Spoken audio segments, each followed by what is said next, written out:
रमुजननम। पहला सुख निरोगी काया। अगर हम अपने जीवन को सुख पूर्वक व्यतीत करना चाहते हैं तो पहला सूत्र अपना लीजिए कि हमारा शरीर पूरी तरह से स्वस्थ होना चाहिए। क्योंकि जिनका शरीर अस्वस्थ होता है या बीमार होता है, चाहे बीमारी छोटी ही क्यों ना हो, वो आपके मन को आकुलित व्याकुलित कर देती है। छोटी सी बीमारी आपके मन को अशांत कर देती है, जिसकी वजह से आपका मन किसी काम में नहीं लगता, आपका मन सुकून नहीं मिलता और उसकी वजह से फिर आपका कार्य, आपकी जीवन शैली अस्त व्यस्त हो जाती है। इसलिए आचार्यों ने इस बात पर बहुत जोर दिया है कि सबसे पहला पुरुषार्थ अपने जीवन को स्वस्थ बनाने को करो। जिनका शरीर अस्वस्थ होगा वे ना तो पूरी तरह धर्म कर पाएंगे, न पूरी तरह कर्म कर पाएंगे। चाहे सांसारिक सुख हो, चाहे मानसिक शांति हो, चाहे आध्यात्मिक उन्नति हो, किसी भी प्रकार के भोग उपभोग को पूरी तरह भोग नहीं पाते वे लोग जो बीमार होते हैं। कई बार मेरे पास लोग आते हैं, वे कहते हैं कि हम बीमार क्यों हो जाते हैं। तो आगम की अपेक्षा से यदि मैं बात करूं तो आगम में स्पष्ट उल्लेख है, असाता वेदनीय कर्म के उदय से यह शरीर बीमार होता है।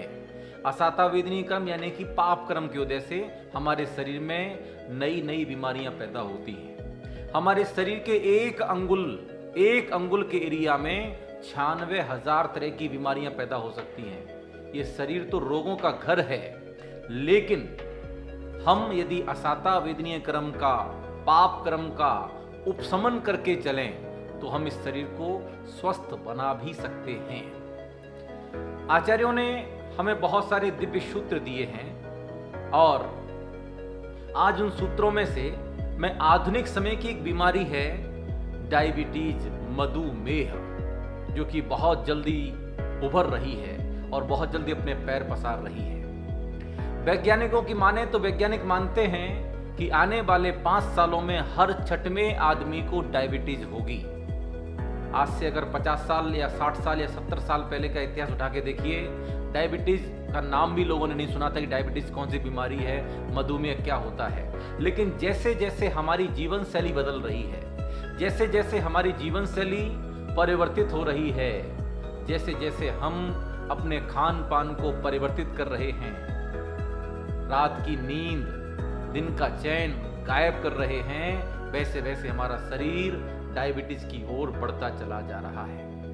लोगों की मान्यता यह है कि ज्यादा चीनी खाने से या शक्कर खाने से या ज्यादा मीठा खाने से डायबिटीज होती है, लेकिन सच्चाई में वैज्ञानिक लोग भी इस बात को स्वीकार करते हैं, अधिक तनाव लेने से, अधिक स्ट्रेस लेने से आपको डायबिटीज होने की संभावना 99% तक बढ़ जाती है। ज्यादा मीठा खाने से डायबिटीज नहीं होती, बल्कि ज्यादा स्ट्रेस लेने से, ज्यादा तनाव लेने से, ज्यादा चिंता करने से, ज्यादा दुखी होने से, ज्यादा परेशान होने से, मेंटल लोड लेने से ज्यादा संभावना रहती है डायबिटीज की। इसके साथ ही साथ आपकी जीवन की दिनचर्या अगर अस्त व्यस्त होगी तो निश्चित रूप से आपका शरीर बीमारियों से ग्रसित हो सकता है। जिनका जीवन, जिनकी दिनचर्या अनुशासित रहती है, उनका जीवन स्वस्थ रहता है।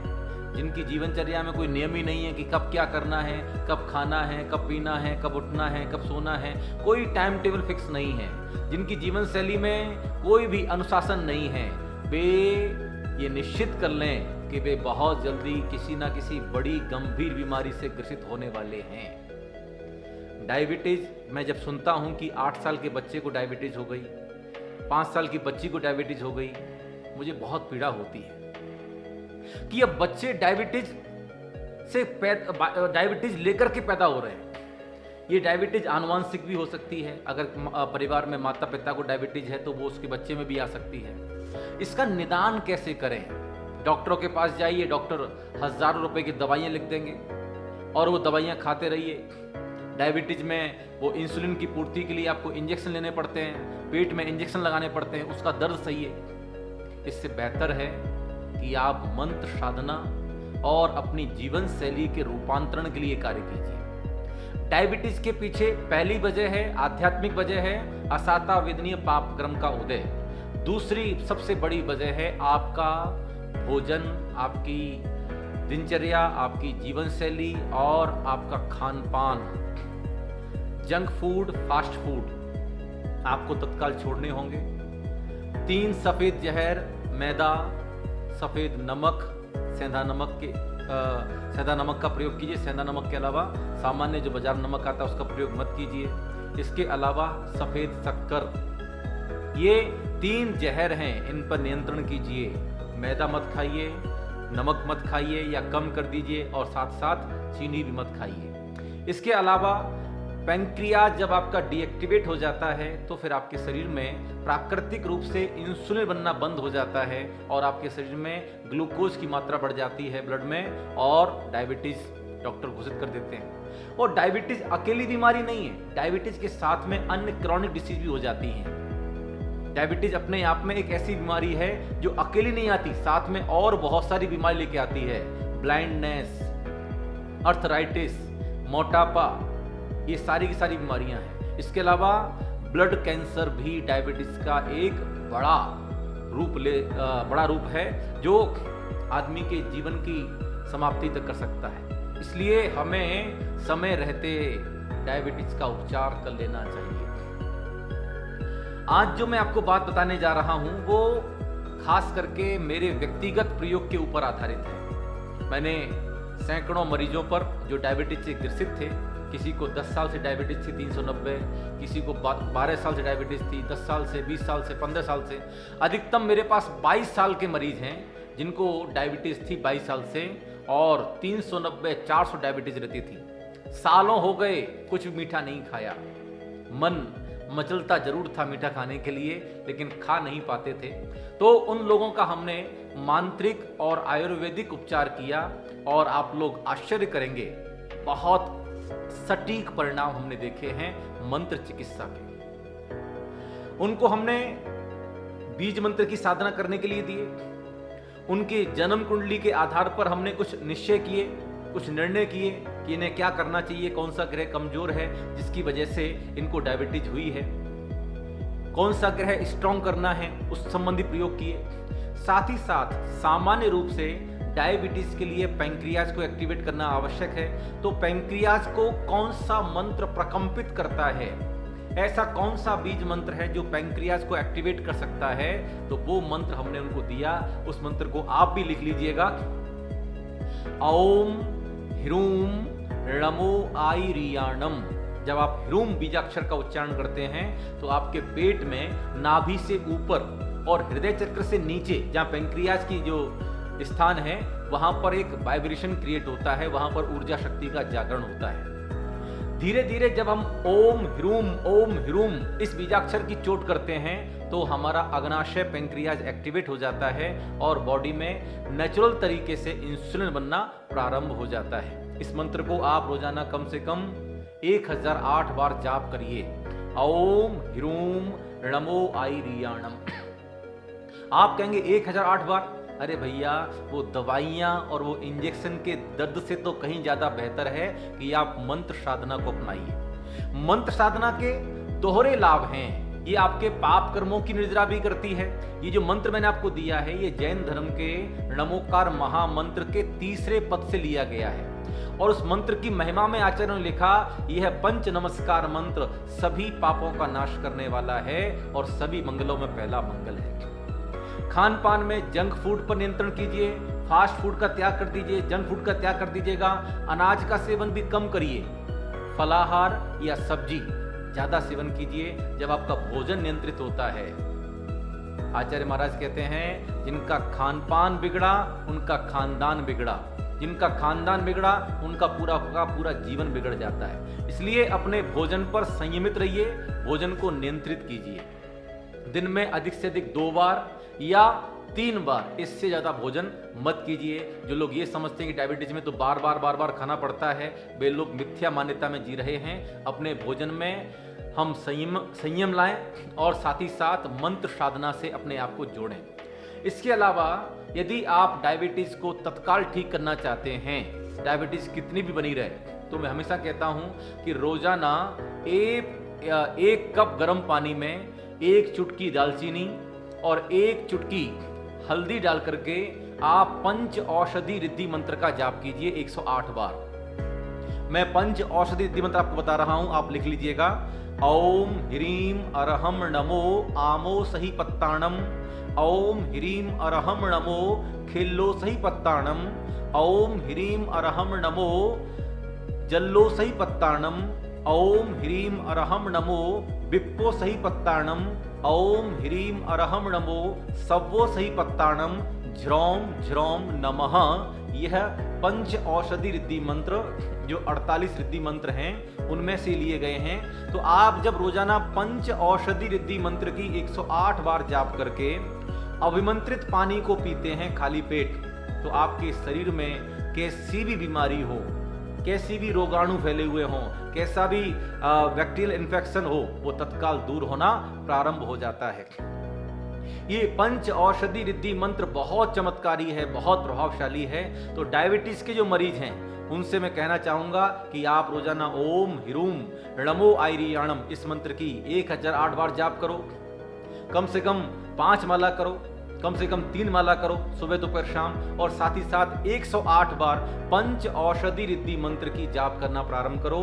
और जाप करते समय अपने सामने लकड़ी के एक पाटे पर 1 कप गर्म पानी में 1 चुटकी हल्दी और 1 चुटकी दालचीनी का पाउडर डाल करके रखिए। 108 बार मंत्र साधना कीजिए। मंत्र जाप करते समय अपना मुख पूर्व दिशा की तरफ रखना है। नीचे हरे रंग का आसन बिछा के बैठिए और बड़े तन्मयता के साथ, ध्यान के साथ, भक्ति के साथ, प्रार्थना भाव के साथ, इस भाव के साथ कि मैं निरोगी जीवन प्राप्त करूं, मैं आरोग्यता को प्राप्त करूं, ऐसी भावना के साथ आप इस मंत्र की साधना करेंगे। निश्चित रूप से बड़े सकारात्मक परिणाम आपको देखने के लिए मिलेंगे। ये मेरे अपने जीवन के अनुभूत हैं प्रयोग। मैंने जिन जिन लोगों को ये मंत्र दिए हैं और जिन लोगों ने अपने जीवन में इस चिकित्सा को, मंत्र थेरेपी को फॉलो किया है, वे लोग 7 दिन, 10 दिन और मैक्सिमम 21 दिन में उनके जीवन में रूपांतरण हुआ है। मैं नाम नहीं बताऊंगा, लेकिन बहुत सारे ऐसे डायबिटीज के रोगी जो हमें फॉलो करते हैं और उनको जब ये चिकित्सा मैंने बताई और उन्होंने अपने जीवन में इसको इम्प्लीमेंट किया और उनको निश्चित रूप से बहुत अच्छे परिणाम देखने के लिए मिले हैं। जिनकी डायबिटीज पिछले 10 सालों से 390-400 रहती थी, आप आश्चर्य करेंगे मात्र 21 दिन में उनकी डायबिटीज नॉर्मल हो गई, 110 हो गई। और उस दिन मैंने कहा कि आप जी भर के लड्डू खाइए, अब कोई दिक्कत नहीं है। डॉक्टर भी आश्चर्य करते हैं कि डायबिटीज जैसी बीमारी ठीक हो गई। डॉक्टर जो आपको दवाइयां देते हैं वो क्या करती हैं दवाइयां? वो आपके शरीर में जो रक्त है, उस रक्त में से, खून में से ग्लूकोज को अलग करके कहीं और किसी अन्य ऑर्गन में जाकर के रख देती हैं। मैं इसको एक उदाहरण के माध्यम से समझाने का प्रयास करूं कि आपने अपने घर की सफाई की और घर की सफाई करके सारा का सारा कचरा का आपने इकट्ठा किया और अपने बेड के नीचे छुपा दिया, आपने पलंग के नीचे छुपा दिया। अब कुछ दिनों के बाद जब वो कचरा सड़ेगा क्या होगा? बदबू आना प्रारंभ हो जाएगी। घर तो साफ दिखाई पड़ रहा है, लेकिन कचरा यदि घर से बाहर नहीं जाएगा तो आप अपने घर को पूरी तरह साफ नहीं मान सकते। ऐसे ही मंत्र चिकित्सा के माध्यम से आपकी बीमारी की जड़ पर चोट की जाती है, असाता वेदनीय पाप कर्म पर चोट की जाती है। सेकेंडरी फिर कुछ आयुर्वेदिक औषधियां हम लोग रिकमेंड करते हैं। हमारे धर्मयोग वेलनेस फाउंडेशन का जो चूर्ण है कल्प मधु चूर्णम, उसका प्रयोग यदि नियमित रूप से किया जाता है तो अंदर से सारा का सारा कचरा बाहर निकाला जाता है। आपके रक्त की शुद्धि भी होती है, आपके अंगों की शुद्धि भी होती है। अंग्रेजी दवाइयां आपके शरीर में से, खून में से ग्लूकोज को अलग करके जिस अंग में उस ग्लूकोज को पहुंचा देंगी और वहां पर ग्लूकोज की अधिक मात्रा उस अंग को डैमेज करने में कारगर हो जाती है। इसलिए हमें ऐसी दवाइयों से बचना चाहिए और अपनी जीवन शैली को प्राकृतिक जीवन शैली के रूप में जीना चाहिए। जितना ज़्यादा हम प्रकृति के करीब रहेंगे उतना ज़्यादा स्वस्थ और निरोगी रहेंगे। इसलिए मंत्र साधना कीजिए, मंत्र साधना से पाप कर्मों का नाश कीजिए और आयुर्वेदिक और शुद्ध सात्विक भोजन से अपने जीवन को स्वस्थ बनाइए। व्यर्थ में अपने पैसे को अंग्रेजी दवाइयों पर, जहर पर, केमिकल पर मत बहाइए। ये ध्यान रखिए, ये सब के सब आपके शरीर को, मैं कहूँगा दवा मतलब जो रोग को दवा दे, लेकिन रोग को पूरी तरह ठीक नहीं कर सकती। आप लोगों को लगता है कि रोग ठीक हो गया, रोग ठीक नहीं हुआ, रोग दब जाता है। रोग को दबाना नहीं है, रोग को भगाना है। और मंत्र साधना, जब बीमारी की जड़ पर चोट करती है तो रोग दबता नहीं है बल्कि शरीर से भाग जाता है। आप सभी डायबिटीज से मुक्त हों, मधुमेह से मुक्त हों। और मैं निवेदन करना चाहूँगा कि यदि आपको डायबिटीज़ नहीं है और आप ये वीडियो देख रहे हैं, जानकारी अभी आप हासिल कर रहे हैं, तो आपके परिवार में, आपके मित्र मंडली में, आपके आस पड़ोस में यदि कोई डायबिटिक पेशेंट है, जिसको डायबिटीज़ है और डायबिटीज़ की वजह से वो पीड़ित है, रोगी है, तो आप उसके साथ ये जानकारी जरूर शेयर कीजिएगा, क्योंकि ज्ञान बांटने से बढ़ता है। ये ज्ञान अभी तक शास्त्रों में दबा हुआ था, छिपा हुआ था, गूढ़ मंत्र थे, जिनको अब हम उजागर कर रहे हैं और जिनका लाभ हम अपने जीवन में उठाना चाहते हैं। तो आप अपने जीवन में लाभ उठाइए, साथ ही साथ अपने मित्रों के साथ, अपने परिवारीजनों के साथ इस जानकारी को शेयर कीजिए, ताकि उनके जीवन में भी आरोग्यता आए, वे भी स्वस्थ रहें, निरोगी रहें, हम सभी स्वस्थ बने। यही हमारा अभियान है, यही हमारा संकल्प है। ओम अरहम।